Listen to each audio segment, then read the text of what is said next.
Hello, viewers. I am Vibhuti Jha. This is Jaipur Dialogue USA, and welcome to the show. As always, please like, subscribe, and support our channel because we talk about things which are rather inconvenient at times. And your feedback is important. Today, I wanted to talk about a very interesting tweet by Congressman Ro Khanna. Congressman Ro Khanna is a very famous Democrat congressman from California, Silicon Valley. And he's a very smart person.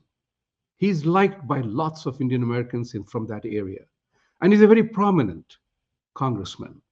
He's always speaking for his points of views very effectively. But I don't agree with him.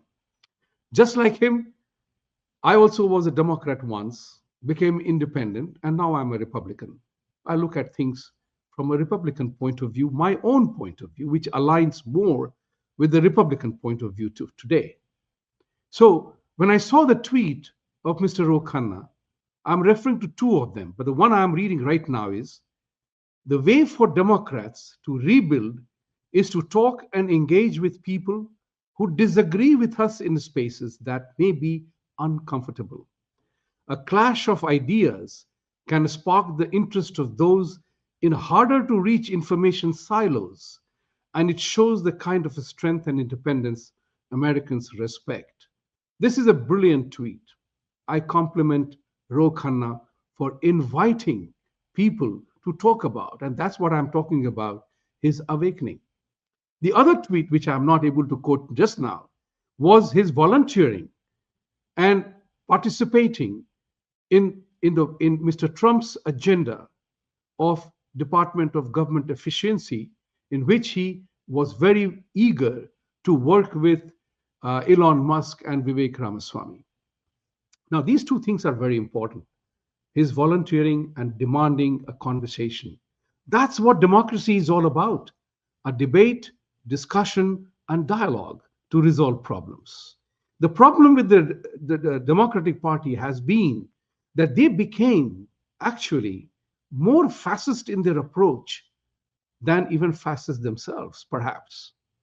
And I was encouraged to see the response that he was getting on his tweet that people were giving here. So I decided to do this conversation so that Mr. Ro Khanna can reach out and I can reach out to him and he can reach out across the aisle. Now, why I say it is awakening? Because the Democrats have always been stuck in the woke ideology, DEI, equity, and inclusiveness and diversity. In the process, what happened, they compromised on everything that made America great. Let's not forget that. Nobody comes to America to remain poor. People come to America to make themselves better off, well off, both in academic, professional, and personal pursuits. That's what American dream is all about. No immigrant who might comes to America wants to remain forever poor. So when Democratic Party talks about equity and inclusion, the question is, are you compromising on performance? And the Democratic Party, from the ideals of in search of excellence in America, became a party promoting mediocrity and accepting elements that were detrimental to the interests of American progress and American dream. Let's take this example. Department of Government Efficiency. Why is efficiency required? Why is it important? Because 90% or more of the American economy is in private sector. The private sector works on the concept of capital architecture, in which efficiency of capital is essential to deliver a performance, an outcome that will result in superior returns or profit, if you may call it. That's what is risk, ROI, and rate of returns are all about.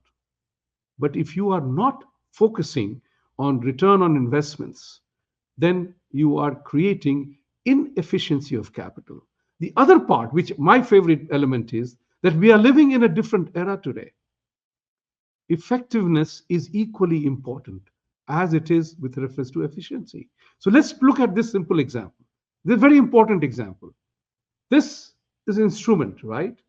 This phone, this smartphone that we use, everybody is using that. Everybody who is watching it is probably using it. And I don't think anybody is using the rotary phone at all anymore. It's part of progress. But how many of us use efficient instrument, this efficient instrument, whatever it is, effectively? Because each one of us, when we are using it, we are using certain percentage of its efficiency. The one who uses it more is more effective in his outcomes. So efficiency and effectiveness both go together. So when the Doge was created, was to remove the pork from the budgets that we have. Today, America is an obese country, not medically and physically alone, but also financial obesity. We are a country, we print the fiat currency, it's a global reserve, and then we talk about it as we have the unlimited authority to print notes. When the currency becomes the world's reserve currency, where people, good, bad, or ugly, put their assets in dollar denominated elements, then it becomes a very serious responsibility because we can't fritter away the gains that we are getting in America because of dollar being a currency of importance or a reserve currency. We cannot lose that significance. So today, at $36 trillion or so of national debt and trillions of dollars that we pay in interest, if you and I ran that kind of a debt to income ratio, nobody will give us a penny worth of credit. No credit card company will give us money even at 30% interest rates. That's where we have come down to. And that's what is important. That we have to do a financial tightening of belt, which will require sacrifice. Because as you and I all know, putting on weight is the easiest thing in the world. Try losing a pound after that. It requires commitment, exercise, diet, all put together over a sustained period of time to make things happen. Likewise, when Mr. Khanna is asking for dialogue, because to know the inconvenient truth, if I may say so, then that's the way to go. You have to have dialogue. But politicians play games. I hope Mr. Ro Khanna is not playing games with this.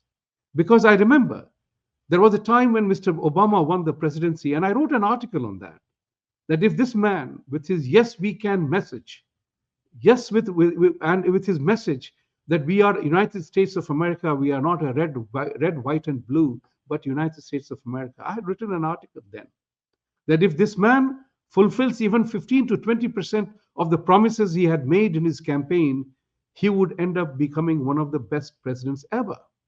But what did Barack Obama do? Because I did not agree with his policies, he began to call everyone who did not agree with his policies as a racist. Now, you may have a situation that one or two people are racist and that's why they are doing it. But you can't brand everybody, including me, who disagrees with your policy specifics, to be called a racist. That was straight from the books of Saul Alinsky. Blame others for what you are yourself doing. And we know that. Everybody knows that. So, debate, dialogue, discussion is the way forward in democracy. But this is what Democratic Party had always done under the woke philosophy. That everybody who disagreed with them, they were branded, they were cancelled, and they were branded as racist and everything else along with that. So I hope Mr. Khanna is actually awakened. And I hope, along with him, every other congressman truly awakens. Playing games, politics is great. Politicking is not. Let's remember that. Politics is great because you got to do things which are very unpleasant. And I always say that the politician is the master salesman of the world because he only sells you ideas. And he has to in a gathering of 1,000 people, his ambition is that every 1,000 person agrees and votes for him. So they will say everything to please, placate, appease the constituency. But that's the cheap way of doing things. Dealing with truth is important. And Mr. Khanna, you are a Hindu. Raja Krishnamurti is a Hindu. Pramila Jaipal is a Hindu. If they have changed their faith, I do not know. But all the 3 or 4 or 5 congressmen who come from Democratic Party, they are all Hindus, essentially. And they have to remember that famous statement that we have in our faith, Satyamev Jayate. Truth will eventually triumph. Truth must triumph. And that's what is important. The moment you sidetrack truth and you begin to play games with truth, that's the time when you become more akin to lie and deceive and indulge in deception. And you are right, Mr. Khanna. Silos. When we put ourselves in silos, you live in a different era. Today, because of technology, technology has broken through the silos. And you know it. You live in Silicon Valley. Silicon Valley has taught the world that we are indeed what was once upon a time called a flat world. Everybody has the same instruments that we use. So therefore, ladies and gentlemen, I compliment Rohit Khanna or Ro Khanna, Rohan Khanna, whatever he is. I wish he had retained the full name, just like Vivek Ramaswamy. The whole country knows his name. Vivek did not become V. He is Vivek Ramaswamy. And Ro Khanna's name is shorter than Vivek's. I wish he had retained his original name. I did not change my name. When I came to this country way back in 1991, everybody told me that you will have to change your name. I said, no, I will not. My name is what my parents gave me. And as in Dale Carnegie training, they teach you the sweetest words are when somebody pronounces your name correctly. So, Mr. Ro Khanna, call yourself your full name. Get truly awakened rather than becoming the woke. I don't know whether it's something right or wrong with woke, but the way it is practiced is wrong. So thank you for raising those challenging statement that you made on your Twitter, and I hope that you will rise to the occasion and you are not playing political. You are not politicking. Politics is a different matter. Thank you very much for watching, and as I always say, truth must triumph. Let's not abandon truth for political convenience or expediency. Thank you for watching.